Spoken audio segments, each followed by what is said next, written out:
part of our notes here.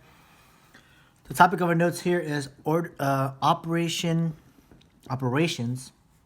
on functions.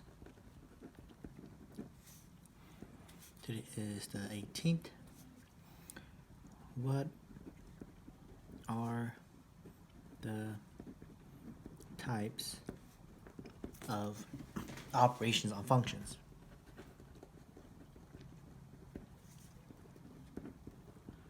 Right, so this is our essential question that's guiding us.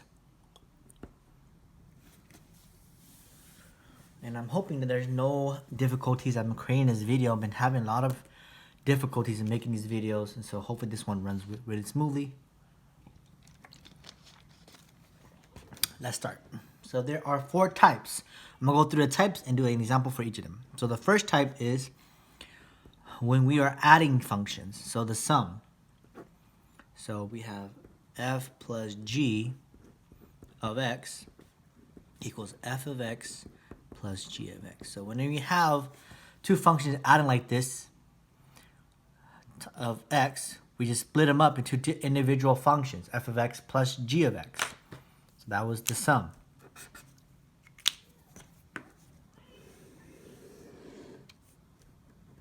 Two.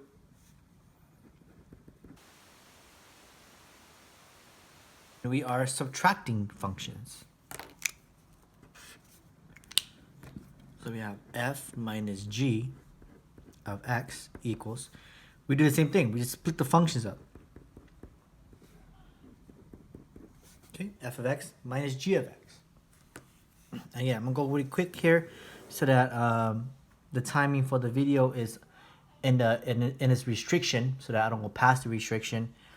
You can always pause whenever you want to just catch up. 3, the product, meaning multiply. When we multiply functions, so we have f times g of x equals, split them up, f of x times g of x. And then our last one is when we are dividing the quotient.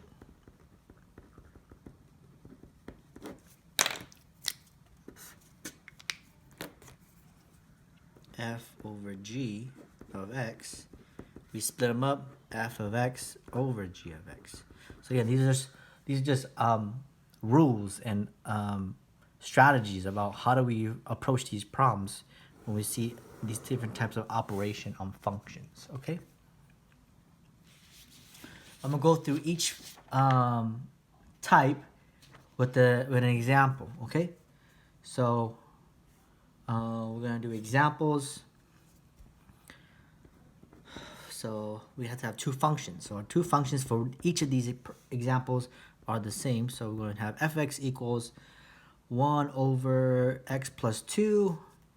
And the other function is g of x equals x over x minus 1.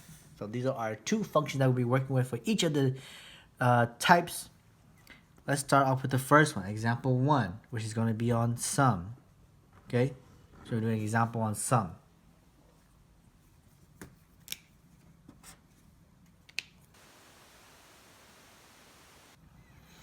So I'm going to write this out every time. So f plus g of x equals to f of x plus g of x. All right?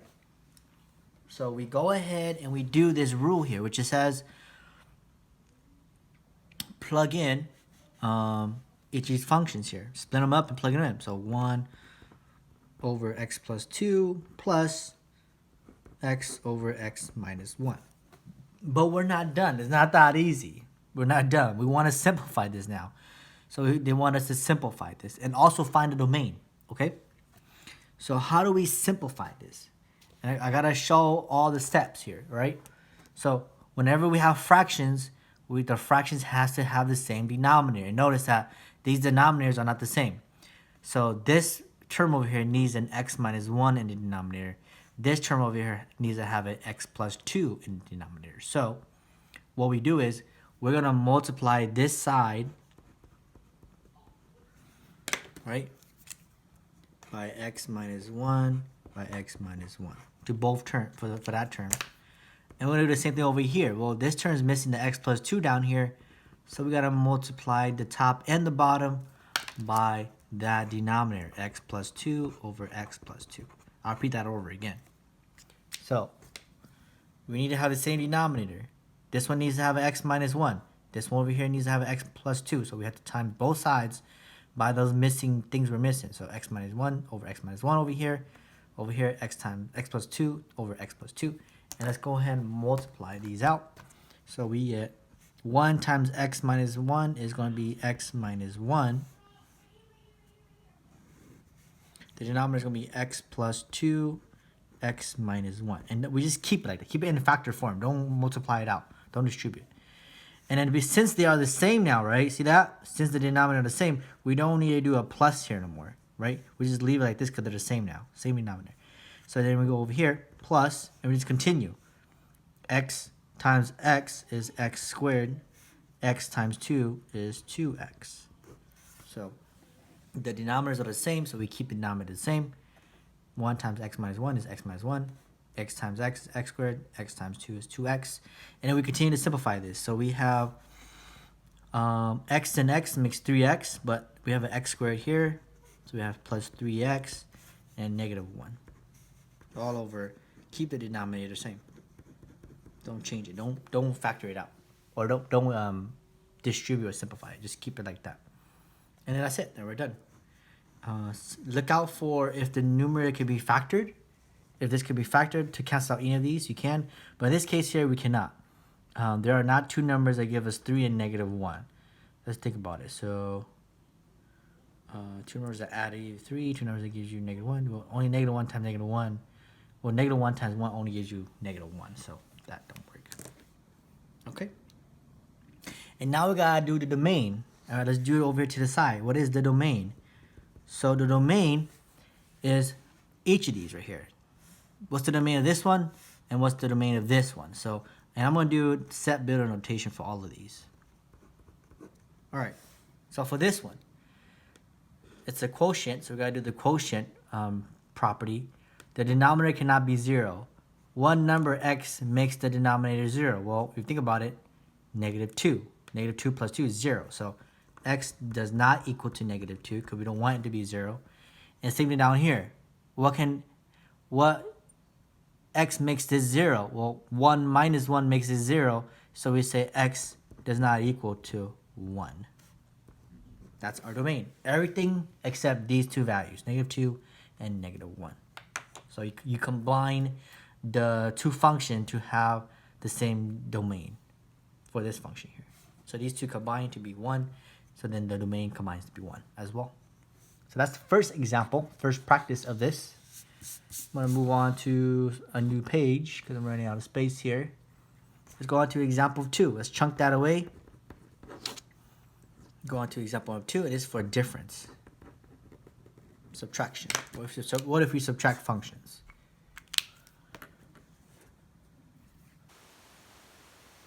So same two functions, right? Same two functions, but we're going to do subtraction now. Write out the property, which is f of x minus g of x. We used to split them up.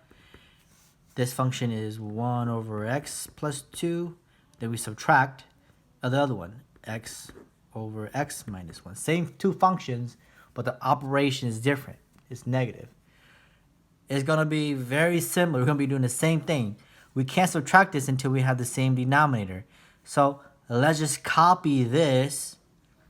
Well, I'm going to jump from here to here, but this has to be a negative sign, right? So I'm going to copy that from above. This has to be a negative sign. So it's going to be x minus 1 minus, right? It's minus, and then copy this over here. Let me see. If I copy that, that should be... Oh, let's just do it the long way then, because it's not working out as nothing. So there we go. I'm gonna copy this one, and the denominator is the same. The denominator is still the same. All right. So all I did was I actually went back one more step to this one because of the negative here. The negative kind of makes things a little different. So we got to make them the same denominator. Very similar. 1 times x minus 1. x minus 1. There's a minus here. And then I kept it like this because I wanted to show us that this is a plus. So be sure that we distribute the negative. Okay? So this becomes x minus 1 minus x times x is x squared. Negative x times 2 is negative 2x. Okay? All over x plus 2, x minus 1. Let's simplify this. Positive x and negative 2x makes negative 1x. That's a negative x squared. So we have negative x minus 1 all over x squared over x minus 1. So negative x squared, negative 2x, and x makes negative 1x. You can put a 1 dash 1, 2, negative 1. That's it. You cannot factor this because there's no two numbers that will give us negative 1, x, and negative 1. Because 1 times negative 1 is negative 1, but negative 1 plus 1 is 0. That's not 0. Okay. So then what's the domain of this? The domain of this is, well, it didn't change. So the domain is the same. Yeah, the domain is the same.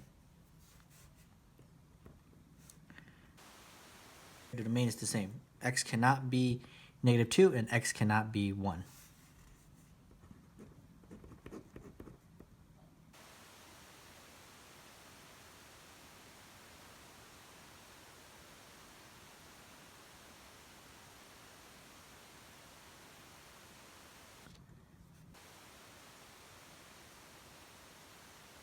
To catch up, let's go into example 3. We're doing product this time. Multiplying. All right, f times g of x equals, and this time we're multiplying. So same two functions, right? Same two functions. 1 over x plus 2 times x over x minus 1. And so in this case here, when we're multiplying, all we're doing is just multiplying, all right? We're not adding or subtracting, so we just multiply across. So this one's pretty straightforward. We just multiply across. 1 times x is x. X plus 2 times x minus 1. We just keep it as a factor form. And that's it. We can't go any further. We are done. So we multiply, we just multiply straight across.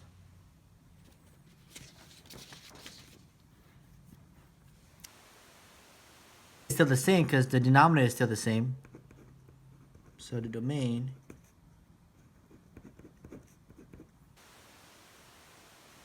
I'm going to write that down so that we have that. Okay, so that one was pretty straightforward. Saved a lot of space. All right, I'm gonna move this up, move this up. All right, we're going to our last one. Our last one is when we're dividing functions. So quotient.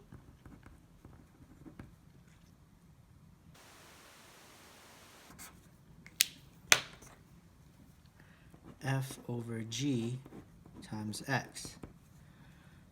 And the rule is that we split the functions up to f of x over g of x. All right, so let's do that. Let's set up, again, same two functions, right? Same two functions. And so we are doing 1 over x plus 2 all over x minus 1. That looks a little funky because we have a function over a function. I always like to put parentheses around it so that we know that those are the function over that fraction over that fraction, right? So I'm gonna do something to the side here. This little side note about how do we do a fraction over a fraction, because it always gets students a little confusing for students, and it always makes students kind of unclear about what to do here. So I always do letters first. So a over b divided by c over d. And so whenever you have a fraction over a fraction, we're going to flip the denominator. We're going to do the reciprocal. We're going to multiply by the reciprocal. So we flip the denominator, right? Flip the denominator, we multiply them. So a over b times d over c. So in this case here, if that's a and b, and that's c over d, let's go ahead and let's do the reciprocal for denominator and multiply a and b. So we're going to do 1 over x plus 2, that's a over b, times d over c, right? Going to flip this, x minus 1 over x. So we flip the denominator and then we multiply it. And we just multiply across. And let me go ahead and let me write it over here. Let me move over here. So we multiply, so 1 times x minus 1 is just x minus 1 all over, and let's just keep it as a factor form, x times x plus 2. Because when we keep it as a factor form, we can see how the denominator can be restricted, right? We see how the denominator can be restricted. All right, so this one looks a little different from all the other ones, right? All the other ones kept on having x plus 2 times x minus 1 in the denominator. See that? And even over here, see that? The number is always the same, but this one's a little different. So for this one, the domains are the same as the functions, right? The domains are the same as the function, but we also got to consider the new parameter here, right? The new item that was added to the denominator, which is the x. So we already know, no, I gotta write domain here. Domain, the set of x, the set of all x such that x cannot equal to negative 2, right? We already know that one already. Cannot equal to negative 2. We also know that, I'm gonna skip here. X cannot equal to 1 as well, right? We still want that, right? We keep everything that's related to the original function, the original 2 functions, right? But what can x also cannot be, right? So we know we cannot have the denominator equal to 0. So what can x also cannot be? It cannot also be 0, because 0 makes it 0. Okay? So we also exclude that one out as well. So be sure that we include anything that changes down here into the domain as well. Okay? So those are the 4 operations on functions. Those are the 4 ways that we work with these functions based off of their operations. Only thing left for us to do is our summary. And our summary is going to be down here. And our summary question is going to say, let me move this up.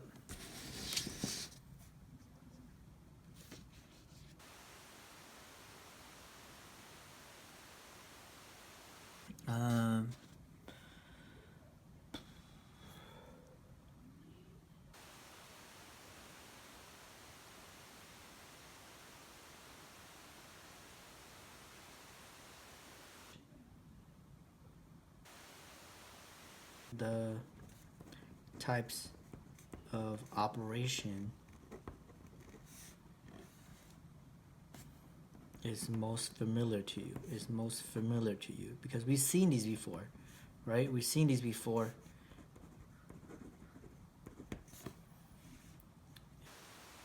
Why is it so familiar? So again, we've seen these before, right? We've seen this before. We've seen this before. We've seen adding and subtracting fractions. But what is the most familiar strategies and processes and concepts that we've seen here? Okay, that's the end of the notes, and I believe this went smoothly, and I can't believe that. I'm so excited that it's worked out really well. Let me move this a little bit to the left. Have a good weekend. Let me know if you have any questions.